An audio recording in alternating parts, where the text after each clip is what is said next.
Perkenalkan, saya Ujian Mas Aji Syariah dengan NIM 221110131459. Hari ini kami akan membahas salah satu perusahaan yang sedang listing di Bursa Efek Indonesia, yaitu Unilever Indonesia. Nah, jadi Unilever Indonesia ini memproduksi banyak sekali produk-produk makanan dan juga minuman untuk rumah tangga hingga kebutuhan sehari-hari, yang mana kita akan menganalisis strategi produknya menggunakan BCG Matrix, GMACC Matrix, dan juga ADSOC Matrix. Nah, untuk pembahasan selanjutnya akan kita dengarkan di sesi berikutnya. Perkenalkan, nama saya Julianita Amelia Putri dengan NIM 221110243127. Di sini saya akan melanjutkan hasil analisis produk untuk produk pada perusahaan Unilever menggunakan BCG Matrix. Sebelumnya, apa itu BCG Matrix? Jadi BCG Matrix adalah alat analisis strategis yang digunakan untuk mengevaluasi portofolio produk dan unit bisnis sebuah perusahaan berdasarkan pangsa pasar yang relatif dan tingkat pertumbuhan pasarnya. Alat ini mengkategorikan produk ke dalam 4 kuadran. Yang pertama adalah stars, yang kedua cash cows, yang ketiga question marks, dan dogs. Untuk membantu perusahaan dalam membuat keputusan investasi dan investasi. Kemudian untuk hasil analisisnya, BCG Matrix menilai produk berdasarkan market growth atau pertumbuhan pasar dan relatif market share atau pangsa pasar relatif.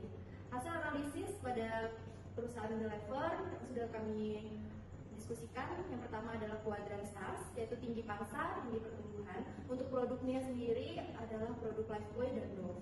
Hasil analisisnya adalah di mana produk Lifebuoy dan Dove memiliki pangsa pasar besar dan pasar berkembang, dan produk butuh investasi untuk mempertahankan pertumbuhan dan inovasi produknya.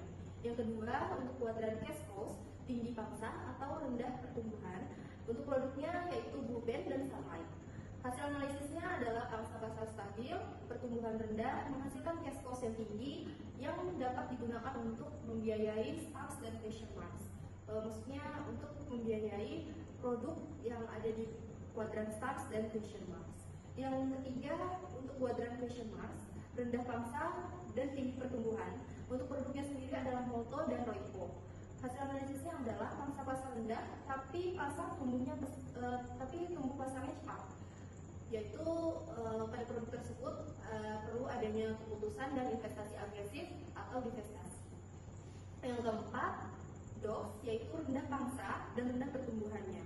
Untuk produknya sendiri adalah produk Rinso, dan hasil analisisnya adalah pangsa pasar kecil di pasar yang stagnan. Produk bisa dipertahankan dengan strategi minimal atau dipensiunkan kalau perlu. Dan kesimpulan hasil dari analisis BCG Matrixnya yaitu produk cash cows menjadi penopang keuangan, sementara produk pada kuadran stars perlu investasi lain, dan question marks membutuhkan evaluasi strategi pertumbuhan. Perkenalkan, nama saya Caindra Ayana Dipta dengan NIM 221110231480. Di sini saya akan menjelaskan mengenai analisis produk menggunakan matriks GA atau GMACC Matrix. Untuk penjelasannya, GA Matrix adalah alat perencanaan strategis yang digunakan untuk mengevaluasi dan memprioritaskan unit bisnis atau produk dalam suatu perusahaan. Untuk alat ini juga dikenal sebagai matriks GA atau McKinsey menggunakan 2 dimensi utama. Yang pertama, daya tarik industri dan kekuatan unit bisnis. Yang kedua, daya unit memetakan penawaran perusahaan dan memandu keputusan alokasi sumber daya seperti investasi atau divestasi. Untuk tabelnya sendiri menjelaskan untuk produknya adalah Lifebuoy. Untuk kekuatan bisnisnya sangat kuat, daya tarik pasarnya tinggi, posisi GA matriksnya invest atau grow. Untuk strateginya fokus pada inovasi dan ekspansi pasar. Untuk produk yang kedua ada Dove. Itu kekuatan bisnisnya kuat, daya tarik pasarnya tinggi, posisi GA matrixnya invest atau grow. Strateginya ada diversifikasi produk dan kampanye pemasaran. Untuk yang ketiga ada Blue Band. Untuk Blue Band sendiri itu kekuatan bisnisnya sangat kuat, untuk daya tarik pasarnya sedang, posisi GA matrixnya harvest, dan strateginya maksimalkan profit dan efisiensi. Untuk yang keempat ada Royco. Dia kekuatan bisnisnya sedang, daya tarik pasarnya tinggi. Untuk posisi GA matrixnya ada selective invest, strateginya perlu promosi dan pengembangan produk. Untuk Rinso, itu kekuatan bisnisnya rendah, daya tarik pasarnya rendah. Posisi GA matrixnya divorce, strateginya pertimbangkan pengurangan investasi. Untuk kesimpulan GA Matrix itu ada pada produk dengan kombinasi kekuatan tinggi dan pasar menarik harus diprioritaskan untuk ekspansi. produk lemah di pasar tidak menarik, sebaiknya dikurangi alokasi sumber dayanya. Perkenalkan, nama saya Ilham Nuraini dengan NIM 221110243146. Di video ini saya akan menjelaskan analisis produk menggunakan Ansoff Matrix. Oke, Ansoff Matrix sendiri adalah alat perencanaan strategis yang membantu perusahaan mengidentifikasi peluang pertumbuhan dengan menganalisis 4 strategi berdasarkan produk dan pasar. Ada 4 strategi, ya. Pertama adalah market penetration, yaitu pasar lama, produk lama. Contoh produknya adalah brand dan Sunlight. Untuk rekomendasi taktiknya yaitu tingkatkan promosi, distribusi, loyalty program untuk meningkatkan penjualan. Yang kedua adalah market development, yaitu pasar baru, produk lama. Untuk contoh produknya adalah Blackboy dan Dove. Rekomendasi taktik untuk perusahaan adalah ekspansi ke wilayah baru di Indonesia atau ekspor ke negara Asia. Yang ketiga adalah produk development, yaitu pasar lama, produk baru. Untuk contoh produknya adalah Moto dan Retro. Rekomendasi taktiknya yaitu mengembangkan varian baru atau inovasi kemasan untuk menarik konsumen lama. Untuk strategi yang keempat adalah diversification, yaitu pasar baru, produk baru. Untuk contoh produknya adalah produk skincare premium baru.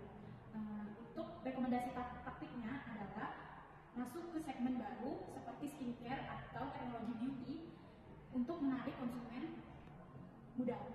Kesimpulannya adalah Unilever perlu kombinasi strategi penetrasi dan pengembangan produk untuk mempertahankan pertumbuhan serta diversifikasi untuk peluang jangka panjang.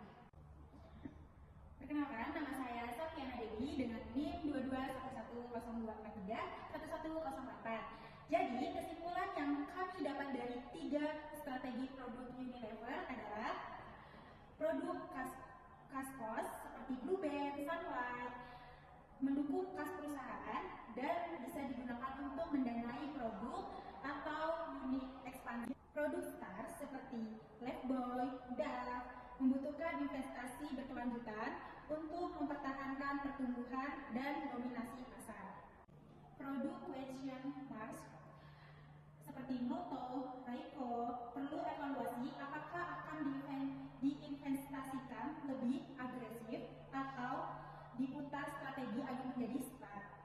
Produk dogs seperti Rinsol sebaiknya dikurangi fokusnya agar tidak membebani perusahaan. Strategi pertumbuhan utama, market penetration, produk development, selective diversification. Assalamualaikum warahmatullahi wabarakatuh. Perkenalkan, nama saya Adinda Putri Azhara dengan NIM 221102431481. Kali ini saya akan melanjutkan materi tentang rekomendasi strategi. Rekomendasi strategi itu ada 5. Yang pertama itu ada investasi dan inovasi pada STAR. Contohnya seperti Blackboy dan Dove, menambah inovasi produk, digital marketing, dan ekspansi pasar regional. Yang kedua, optimalisasi cash flow dan cash cow. Contohnya seperti Blue Band dan Sunlight, fokus efisiensi produksi, distribusi, dan promosi ringan. Yang ketiga, ada evaluasi question marks. Contohnya seperti Royco dan Molto, melakukan analisis pasar lebih detail, tingkatkan promosi dan pertimbangkan kolaborasi produk untuk meningkatkan pangsa pasar. Yang keempat itu ada reedukasi atau positioning docs. Contohnya seperti Rinso mempertimbangkan pengurangan biaya atau repositioning untuk pasar spesifik.